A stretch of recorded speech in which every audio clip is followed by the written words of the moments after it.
This is an illustration of someone who lived on Venice Beach. When I first got to Venice Beach and finally found a spot that I was comfortable enough to sell dolls, I saw him one day and he had a really nice smile, and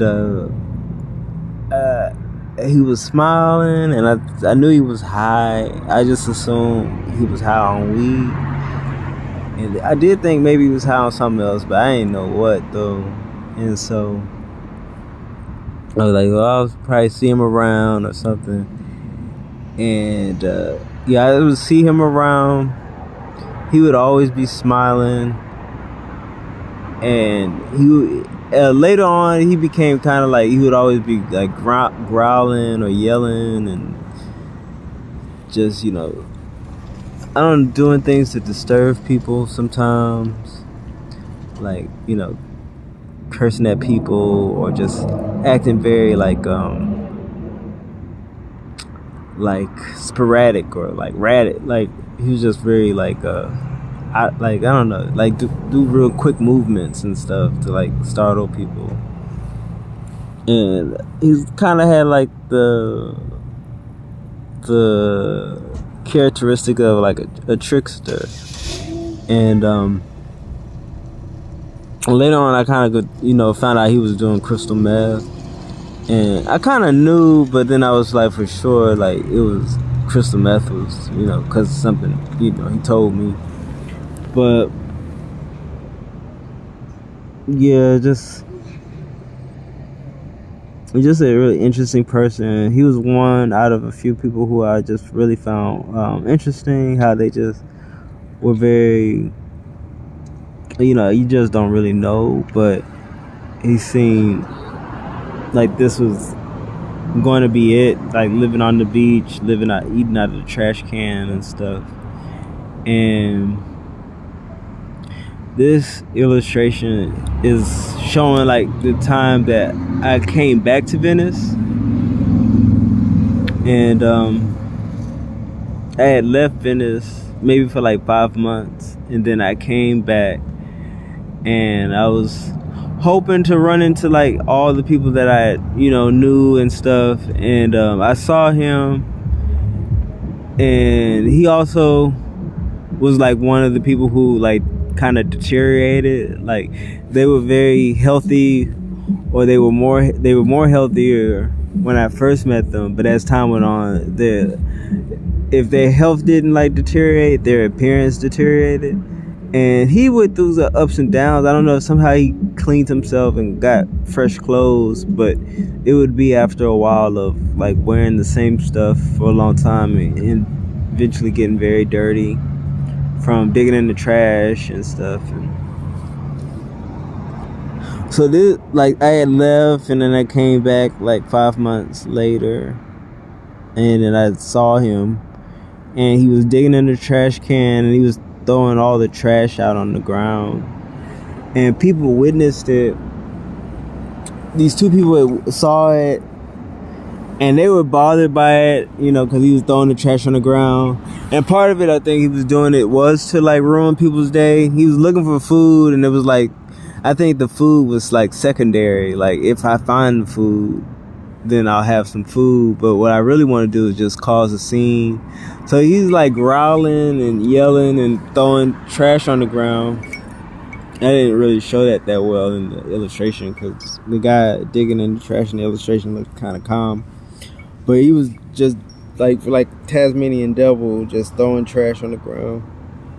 And this guy and this girl witnessed it, and the guy had like a leftover sandwich, and he offered it to him, and he took the sandwich and he like assessed it, and then he threw the sandwich into the trash, and he was really like amused by it and smiled and walked off. And the people, they laughed, and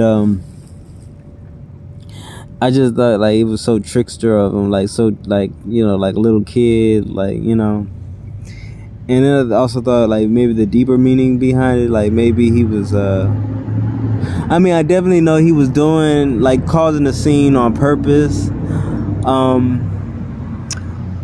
but why he would ruin people's day, maybe he felt I was thinking maybe he was hurting, so he wanted to like, or maybe he was envious of people that were having a good day, enjoying the beach and stuff. So he wanted to ruin like their experience somehow or something.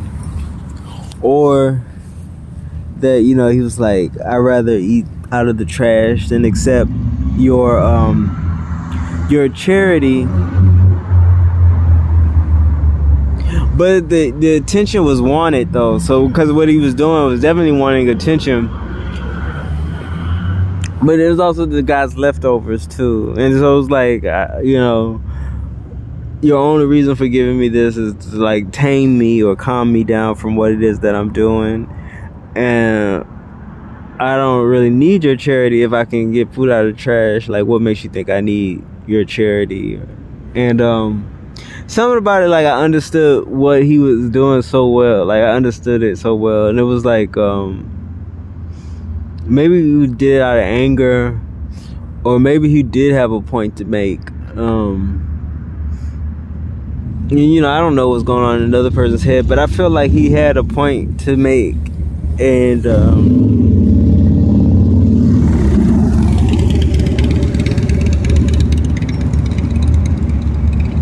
which I feel like tricksters are, you know, to make points out of like the status quo, to disrupt the status quo. Whether he knew it or not, I'm sure, like, I just have a feeling he knew it. Like, he was purposely trying to disrupt the status quo.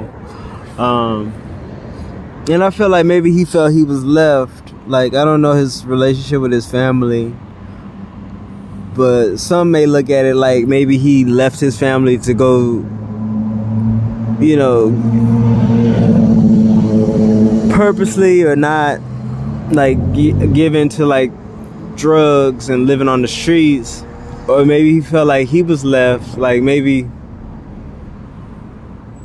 left in a way that, you know, caused him to leave from his community or whoever he knew.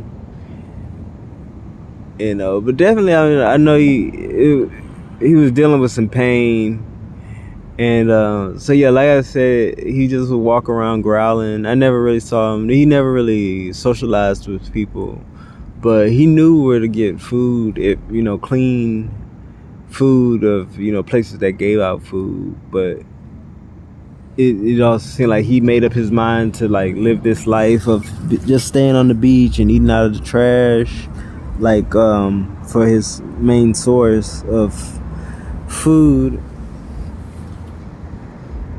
And then but yeah, very interesting. It definitely, like, people's stories and the ways of living gives me more strength in a way, even though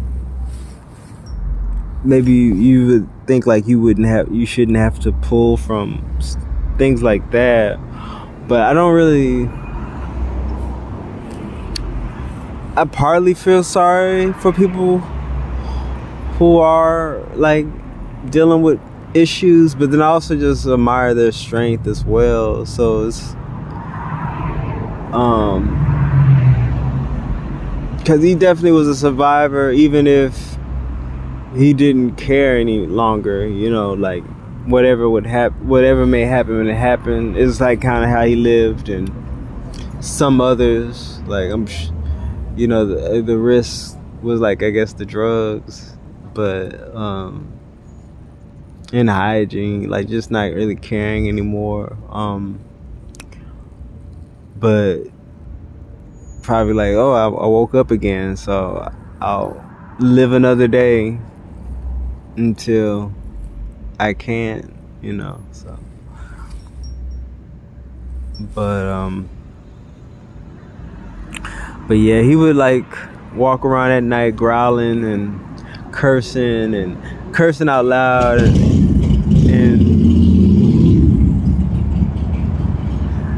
and just laughing at it, like it was like he was laughing at his own jokes, which was just curse words or cursing. But, you know, I could see what was funny about it, you know, like just cursing into the night. And like sleeping, it did make the nights more like entertaining and fun, because like it sounds so crazy, just the beach is so quiet at night, and people like screaming and yelling and stuff in the night. It's exciting. But yeah, that's it. Think about have any other jokes to tell, any jokes. But traveling and living on the streets, I've been around so many like groups and people who were just outcasts and misfits and stuff, and I'm more by myself these days.